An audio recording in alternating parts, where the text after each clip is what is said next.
ఏదైతే మెడికల్ కాలేజీలో ప్రైవేటీకరణకు వ్యతిరేకంగా కూడా ఏదైతే వైఎస్ఆర్సీపీ అధిష్టానం ఇచ్చినటువంటి పిలుపు మేరకు ఇవాళ రాష్ట్ర వ్యాప్తంగా అన్ని నియోజకవర్గాల్లో కూడా ఈ ప్రజా ఉద్యమ బాట పట్టినటువంటి పరిస్థితి ఉంది. ఇందులో భాగంగానే నెల్లూరు జిల్లాకు సంబంధించి ప్రత్యేకించి కోవూరు నియోజకవర్గంలో ఉండేటువంటి సమన్వయకర్త ప్రసన్న కుమార్ రెడ్డి ఆధ్వర్యంలో, అదేవిధంగా జిల్లా అధ్యక్షుడైనటువంటి మాజీ మంత్రి కాకాని గోవర్ధన్ రెడ్డి నేతృత్వంలో ఇక్కడ పెద్ద ఎత్తున ప్రజా ఉద్యమ ర్యాలీ కొనసాగుతుంది.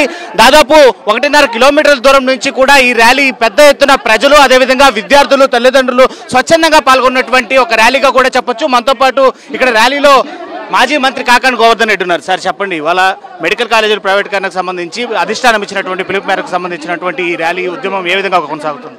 మా నాయకుడు జగన్మోహన్ రెడ్డి గారి పిలుపు మేరకు ఈరోజు ఏదైతే అన్ని నియోజకవర్గ స్థాయిలో ర్యాలీలు నిర్వహించాలనుకున్నారో, కోవూరు నియోజకవర్గంలో పెద్దలు మాజీ మంత్రివర్యులు నల్లపురెడ్డి ప్రసన్న కుమార్ రెడ్డి గారి ఆధ్వర్యంలో ఈరోజు ఈ ర్యాలీ నిర్వహించడం జరిగింది.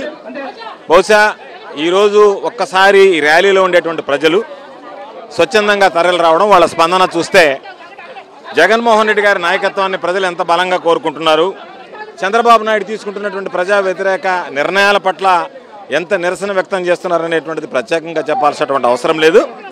చంద్రబాబు నాయుడు ప్రజలకు సంబంధించి సంక్షేమ కార్యక్రమాలు అమలు చేస్తానని ఎగ్గొట్టడమే కాకుండా ఈరోజు ప్రజల సొత్తు అయినటువంటి మెడికల్ కాలేజీలను కూడా కైవసం చేసుకోవడం అనేటువంటిది ప్రజలు జీర్ణించుకోలేనటువంటి పరిస్థితి.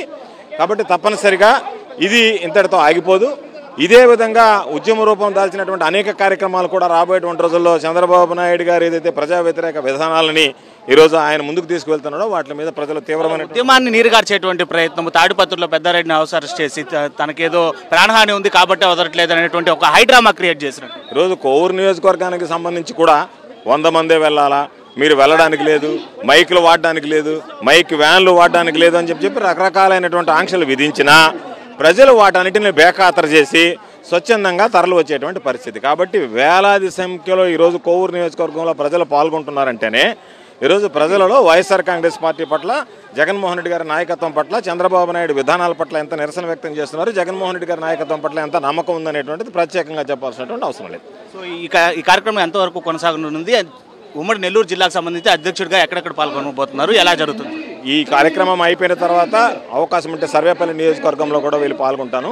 ఈ కార్యక్రమం తహసీల్దార్ గారి దగ్గరికి వెళ్ళి తహసీల్దార్ గారి దగ్గర ఇచ్చేంత వరకు కొనసాగుతుంది. చూస్తున్నాం ఏ విధంగా కోవూరు నియోజకవర్గానికి సంబంధించి పెద్ద ఎత్తున ఇటు ఒకవైపు ప్రజలు, అదేవిధంగా విద్యార్థులు, ప్రజా సంఘాలు తరలి వస్తుంటే, మరోవైపు ఈ ర్యాలీకి ఎదురుగా కూడా బెల్ట్ షాపులు మాకొద్దు అంటూ నిర్మూలించండి అని చెప్పి కూడా మహిళా సంఘాలు ఇక్కడికి వచ్చి ఆందోళన చేపడుతున్నటువంటి పరిస్థితి. వైఎస్ఆర్సీపీ శ్రేణులకి ఆ రకమైనటువంటి రిప్రజెంటేషన్ ఇవ్వడానికి కూడా మహిళలు ఇక్కడికి వచ్చినటువంటి పరిస్థితి కనబడుతుంది.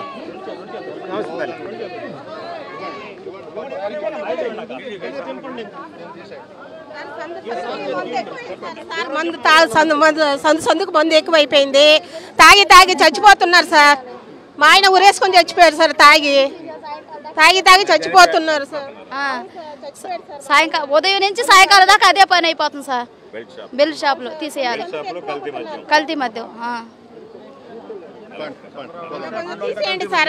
సందుకు తీసేయండి సార్, ముందు మాత్రం తీసేయండి సార్. చంద్రబాబు నాయుడు ఇచ్చేది ముగిచ్చియే కదమ్మా చేస్తున్నాడు. కల్తీ మద్యము, ప్రాణాలు పోవడము, బెల్ట్ షాపులు ఎక్కడ పడితే అక్కడ.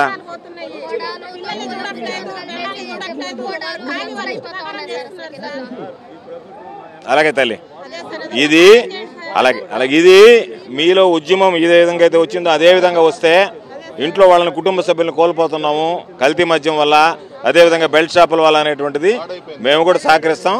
ఖచ్చితంగా తీసుకెళ్దాం అందరం కలిసి.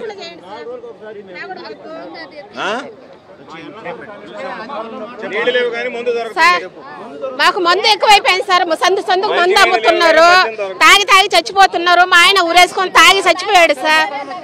మాకు సాయం చేసే వాళ్ళు లేరు, ఎవరు పెట్టేవాళ్ళు లేరు, ఇచ్చేవాళ్ళు లేరు. మందు అమ్మొద్దంటే వాళ్ళు ఒప్పుకోవడం లేదు. మందు అమ్ముతున్నారు, సందుకు మందు అమ్ముతున్నారు. పిల్లల్ని చూడట్లేదు. కష్టపడుతున్నారు, తెచ్చుకుంటున్నారు, తాగుతున్నారు, పెళ్ళాలను కొడుతున్నారు, బిడ్డలు కొడుతున్నారు సార్. మందు వల్లే ప్రాబ్లం ఎక్కువ ఉంది. 10 వరకు అదే ప్రాబ్లం అయిపోతుంది. ఎక్కడైనా దొరుకుతుంది, అది తీసుకొచ్చి ఎనీ టైం కూర్చోవడం, తాగడం. నైట్ మాకైతే ఎక్కువ అదే ప్రాబ్లం అయిపోయింది.